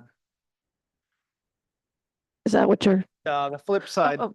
the actual, Fiscal there note. you go. Yes, thank you very much for that. Ms. Clack, do you have any questions? No, I have the document. I see it. I'm good. Thank you. Do we have anybody that would like to advance this ordinance? I'll make the motion to advance ordinance 2410. An ordinance amending the 2024 budget. Second. Okay, motioned by Ms. Glab, seconded by Mr. Claus. Is there anybody that wanted to speak publicly on this ordinance? Yeah. Seeing none? Okay. Madam Clerk, please call the roll. Can I have a Discussion? question? Yes. Question? So Trish, on your summary sheet, you have the different fund departments, Fund 01, 41, 41. What is professional services in Fund 01? Which department is that? So when we redid the chart of accounts, most all the departments are the same. So every department has a professional services. This one pertains to the Public Works Department. And I don't know if you recall, but the council decided to have Two Bears apply for a grant that had to do with the fire department and the Public Works Department. Danny asked to pay for that. And so when the bill came for that, we split the bill and that put Public Works over and on that line item. And there, and that category, there was not enough to cover $11,500. So we had to go outside the category. In this case, we received more money than we anticipated with the borough's ambulance service contract. So in order to fix both those line items in one swoop, I did this. So revenues are more than we anticipated. And professional services and Public Works went over. So this is a budget move, not actual funds.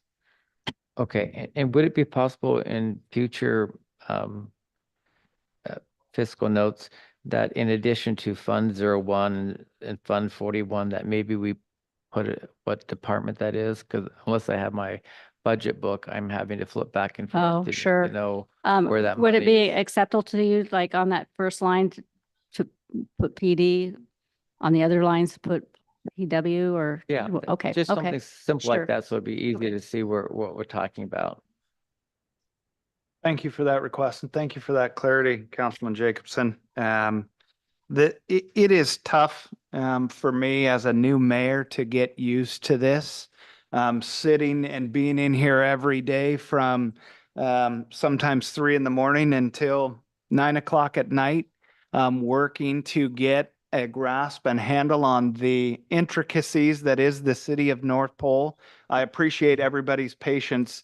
And sometimes things that come to the council like that aren't always discussed, but everybody inside the city does ask. We sit down, we talk about it with the department head, with the mayor to be able to make things work. So thank you for that. And thank you for bringing that up as far as constructive criticism to make it make sense to everybody. I appreciate that. With that, are there any other questions about this ordinance?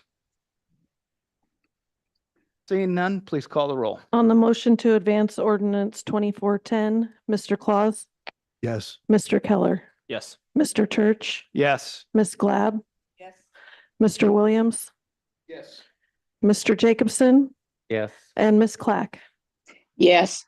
Thank you. That brings us to council member comments, and I'm just going to start right off with our new welcome back, Mr. Keller.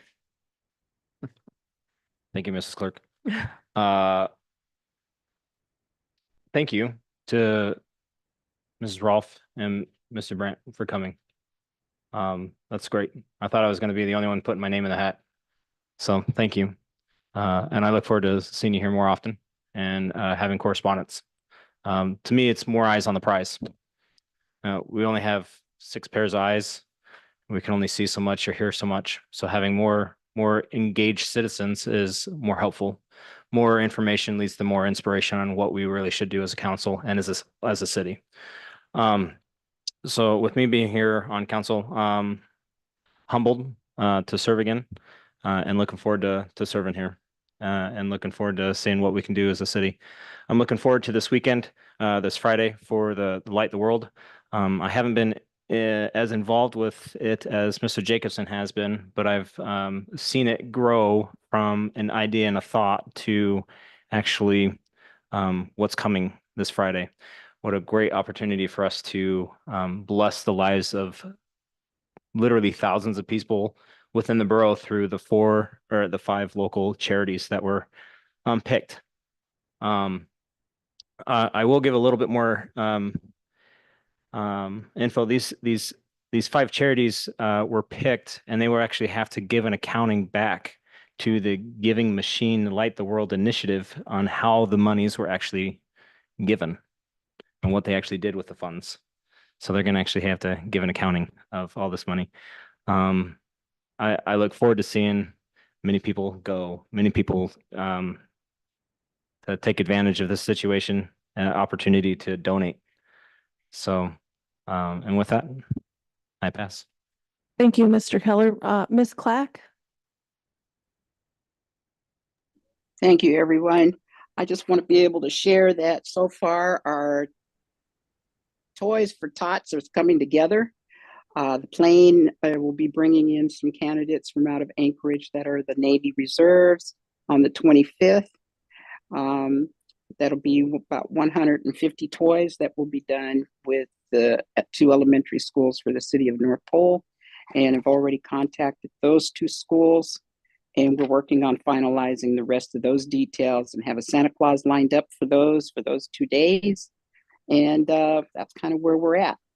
Everybody's getting kind of excited to see how this progress will be coming out. Other than that, I thank the 2 people that joined Mr. Keller for signing up for being on the council. I do hope they continue to come out and share and put some input in and bring others as it is. It would be nice to see the chamber filled with more people. And then again, you have some more candidacies coming up in 2025. So hope to see your guys' names in that pot for 2025 of October. Other than that, thank you and have a nice evening. Thank you, Ms. Clack. Ms. Glab? I want to mirror that. Thank you guys for being involved, and I hope you continue in the process. It's important for a community to have their residents active and paying attention to the details that go on to keep everybody online. And I want to thank our lovely Mrs. CFO over here for catching those things and correcting them and working with the resident who found that error, and for always being ready to answer questions whenever we have them, even if they're random. I think it's wonderful that everyone has worked so well together to make this budget come together as it has without having some of the issues that could have arisen from it. So I think that's a wonderful job on all, including residents' hands. So with that being said, I hope everyone has a wonderful Thanksgiving because I don't think I'm gonna see anyone before then. So happy times with your family and your friends and enjoy a wonderful meal. Thank you, Ms. Glad. Mr. Williams? I like to ditto everything everybody said up here. I think it's very best for us, our council, if what you guys did was awesome. Okay, with the budget coming out and counting out things and seeing things and catching them, that was real good. And having a lawyer is an attorney. I like attorney better than lawyer. Having an attorney to help us is also better, I think, for us as a whole, because we can't catch everything. Okay, it takes more than one head or six heads to make a city, and we're doing the best we can with what we got. And when things need to be changed, change them. Okay, for the better of us. In my way of thinking, we always have to look out for the people in North Pole and save money. You know, the more heads we have, the better off it is for us. Everybody has their own specialty in how they do things and make things work.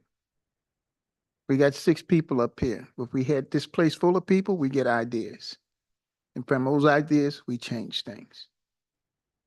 And most important, I'm always say this, we need to work as a team. Okay? That's important in anything we do. No one person knows it all.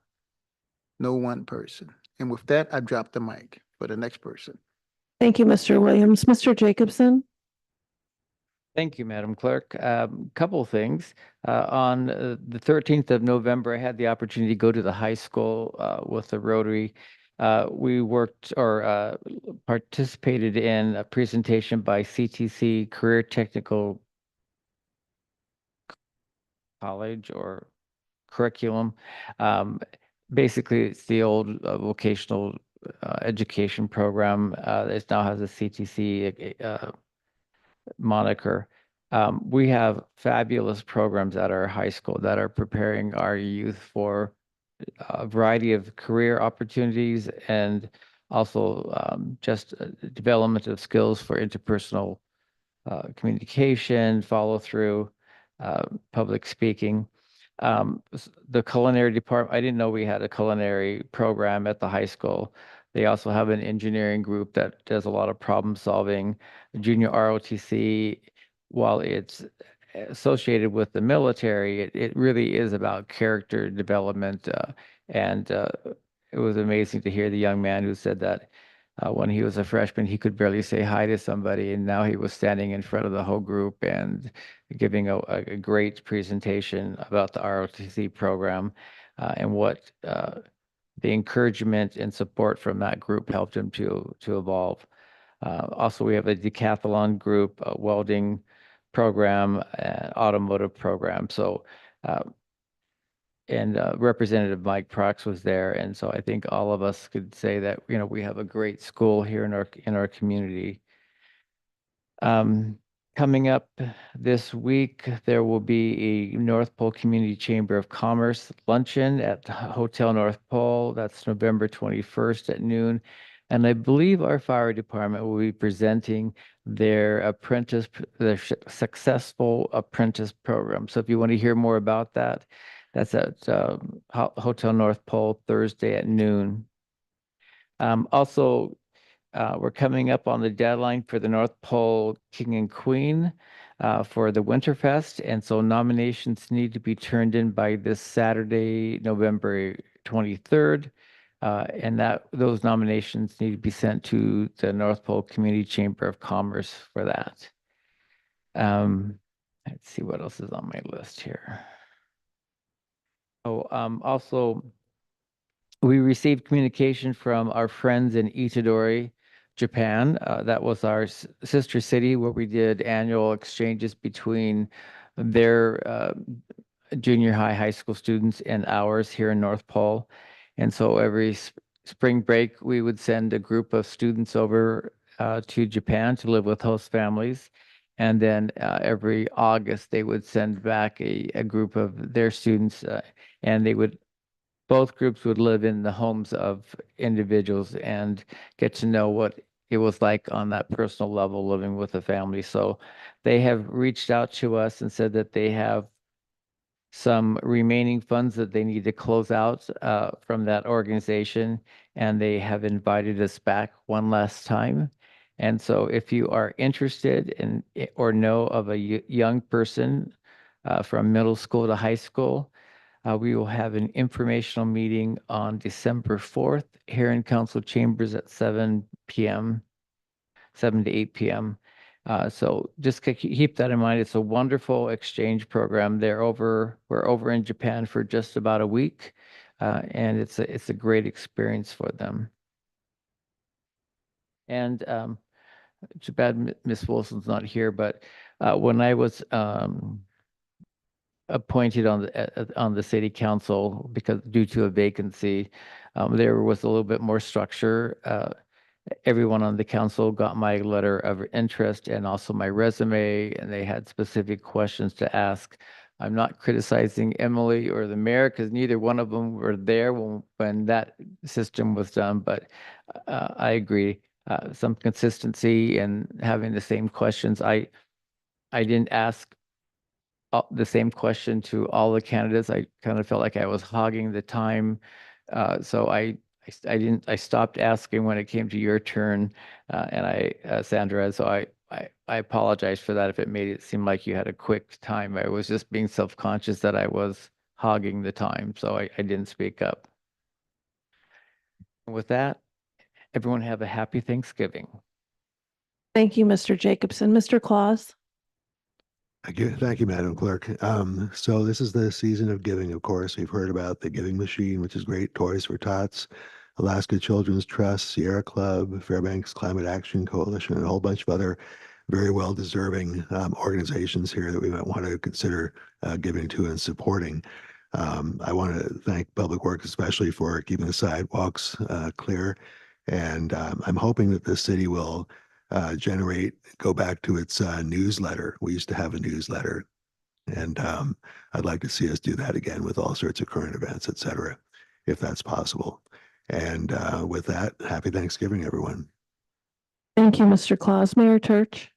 I too just pretty much mirror everybody's comments here. Thank you for coming out. Thank you for speaking. Miss Wilson, I'm sorry she's not here, but please thank her. It's wonderful to have a full chamber, to have people out with us, helping us make decisions. It's your city. It isn't 6, 7 of us city. It is the people's city.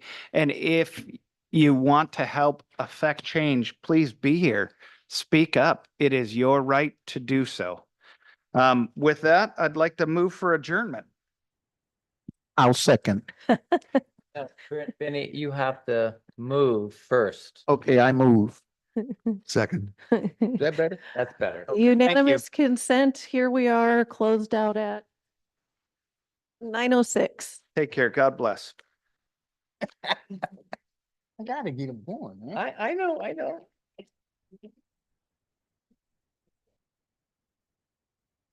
Not that I'm trying to rush us.